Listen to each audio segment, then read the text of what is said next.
ରାସ୍ତାରେ ଆଉ ଗଡ଼ୁନି ଆଇସ୍କ୍ରିମ୍ ଗାଡ଼ି। କୁଲ୍ଫି କପ୍ ଆଇସ୍କ୍ରିମ୍ର ଆଉ ଡାକ ଶୁଭୁନି କି ଆଇସ୍କ୍ରିମ୍ ଗାଡ଼ିରେ ଥିବା ଡମ୍ବୁରୁ ଓ ଘଣ୍ଟି ଶବ୍ଦ ଶୁଭାଯାଉନି। କରୋନା ମାଡ଼ ଯେମିତି ଆଇସ୍କ୍ରିମ୍ ଗାଡ଼ିର ଚକାକୁ ପମ୍ପଚର କରିଦେଇଛି। କରୋନା ଯୋଗୁଁ ସାରା ଦେଶରେ ତାଲା ବନ୍ଦ, ଫଳରେ ଲୋକେ ନାହିଁ ନଥିବା ଅସୁବିଧା ଭୋଗ କରୁଛନ୍ତି। ଏଭଳି ଦୁର୍ଦ୍ଦିନରେ ଦିନ କାଟୁଛନ୍ତି ଆଇସ୍କ୍ରିମ୍ ବାଲା। ଗ୍ରୀଷ୍ମ ଋତୁ ଆସିଲା ବେଳକୁ ଆଇସ୍କ୍ରିମ୍ ବାଲାଙ୍କର ଆଇସ୍କ୍ରିମ୍ ଗାଡ଼ି ଦେଖି ପିଲାଠୁ ବଡ଼ ପର୍ଯ୍ୟନ୍ତ ସମସ୍ତେ ଖୁସି ହୋଇଯାଆନ୍ତି। ଅସହ୍ୟ ତାତିରୁ ଟିକେ ଆଶ୍ୱସ୍ତି ପାଇବା ପାଇଁ ଧାଇଁ ଯାଆନ୍ତି ଆଇସ୍କ୍ରିମ୍ ଗାଡ଼ି ପାଖକୁ। ହେଲେ ଏବେ କରୋନା ଭୟ ଆଉ ତା ସାଙ୍ଗକୁ କଟକଣା। ଆଇସ୍କ୍ରିମ୍ ଫ୍ୟାକ୍ଟ୍ରି ଖୋଲୁନାହାନ୍ତି, ତେଣୁ ଆଇସ୍କ୍ରିମ୍ ବାଲାଙ୍କର ବି ଦେଖା ନାହିଁ। ଘରେ ହାତ ବାନ୍ଧି ବସିଛନ୍ତି ଏମାନେ, ଆଉ ଦୁର୍ଦ୍ଦିନରେ ଏମାନଙ୍କର ପରିବାର। ଜୀବନ ଓ ଜୀବିକା ଦୋଛକିରେ କାଳତିପାତ କରୁଛନ୍ତି ଏହି ଆଇସ୍କ୍ରିମ୍ ବ୍ୟବସାୟୀ। মেସିন ପତ୍ର ସବୁ ବନ୍ଦ, ଆମର ଭଲ ମନ୍ଦ ସବୁ ମାର୍କେଟିଂ ଫାର୍କେଟିଂ ଯାଉଥିଲେ କି ମାଲ ସପ୍ଲାଇ ହେଉଥିଲା, ସେ ବି ବନ୍ଦ ହେଲା। ଗାଡ଼ି ଫାଡ଼ି ସବୁ ତ ବନ୍ଦ ଅଛି।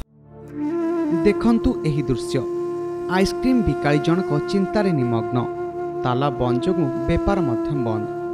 ଏବେ ପରିବାର ପ୍ରତିପୋଷଣ କରିବେ କେମିତି? ଘର ଚଳିବ କିପରି?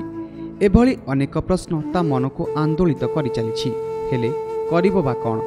କରୋନା ମହାମାରୀ ଦେଶରେ ନିଜର କାୟା ବିସ୍ତାର କରିଚାଲିଛି। ତେଣୁ ଆମକୁ ସଚେତନ ରହିବାକୁ ପଡ଼ିବ। ଏଭଳି ଘଡ଼ିସନ୍ଧି ମୁହୂର୍ତ୍ତରେ ସବୁଠାରୁ ଅଧିକ କ୍ଷତିଗ୍ରସ୍ତ ହୋଇଥିବା ଲୋକେ ହେଉଛନ୍ତି ଛୋଟ ବ୍ୟବସାୟୀ।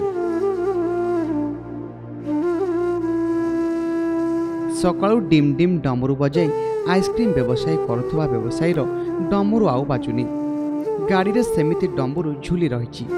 ସତେ ଯେମିତି ସେ ଚାହିଁ ରହିଛି ମାଲିକ ଆଉ କାହିଁକି ତା ପ୍ରତି ଧ୍ୟାନ ଦେଉନାହିଁ।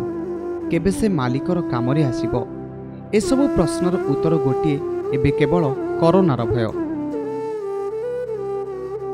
ଭଦ୍ରକ ଜିଲ୍ଲାରେ ଲୋକମାନଙ୍କ ଚାହିଦାକୁ ଧ୍ୟାନରେ ରଖି ଗଢ଼ି ଉଠିଛି ଅନେକ ଆଇସ୍କ୍ରିମ୍ ଫ୍ୟାକ୍ଟ୍ରି, ଯେଉଁଥିରେ କାମ କରନ୍ତି 500ରୁ ଅଧିକ ମହିଳା ଓ ପୁରୁଷ, ଏବଂ ଏହା ଉପରେ ନିର୍ଭର କରନ୍ତି ସହରାଞ୍ଚଳର 200ରୁ ଅଧିକ ଆଇସ୍କ୍ରିମ୍ ବେପାରୀ।